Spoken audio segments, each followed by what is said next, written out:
Find the value of x, y, and z. First thing first, I'm going to highlight our parallel lines and then go from there.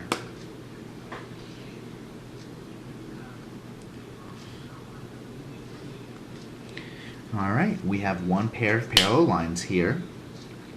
And by the looks of it, it looks like finding the y will be probably the easiest to start off with. Not the only way to start. 68 and 8y plus 4 are on the same side as this transversal. Looks like visually they're also on the same position. So what we call that is corresponding angles. So the value of y, we're using corresponding angles.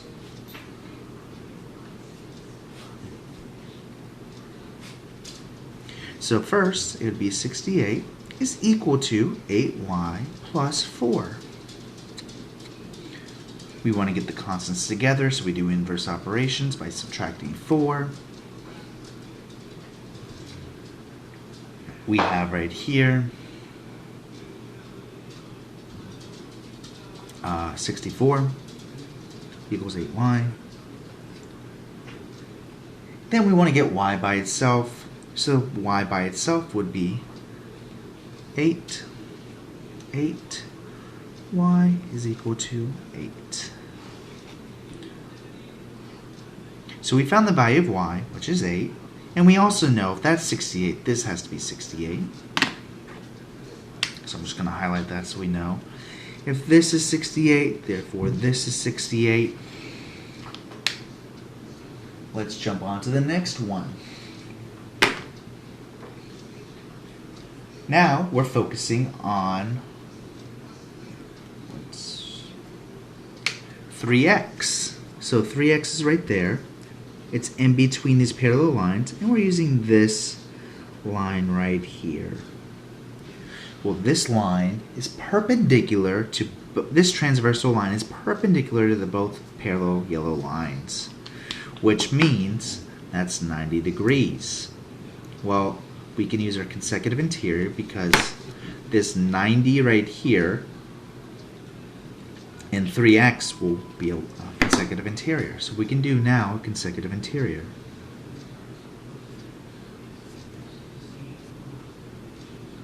Consecutive interior. So this would mean it's 90 plus 3x equals 180. So from here, get the constants together through inverse operations. Minus 90 minus 90, you get 3x equals 90.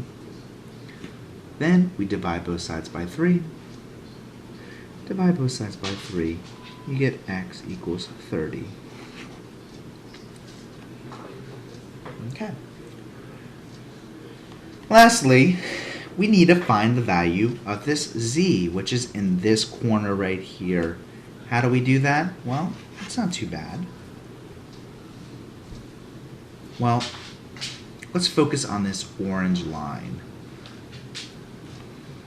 This orange line right here is perpendicular. So if that's a right angle, that means this is a right angle right here as well. So both sides would create right angles. The reason why I know that is because this line is parallel to this line, and if that's 90, then the other one has to be 90. So, to find z, you could simply do this. Instead of using a linear pair, we could use the complementary angle of 90 degrees. So complementary angle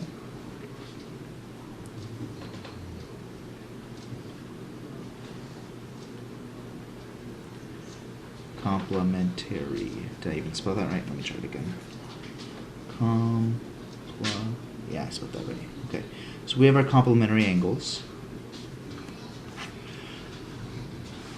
which would be 2z plus, the purple angles are the same, so it'll be plus 68 degrees equals 90 degrees. The 90 degrees would be our complementary angle. Okay? First, we would subtract 68 to both sides to get our constants together. 90 minus 70 would get us 20. Then 20 add 2 would be 22. So with 2z equals 22. From here, divide both sides by 2. Divide by 2. You get z is equal to 11. You can always check your work. For that one, you can just do 2 times 11 plus 68. Gives us this complementary angles. Again, the reason why this works is because that creates a right angle right there. Anyways, we found the value of x, y, and z.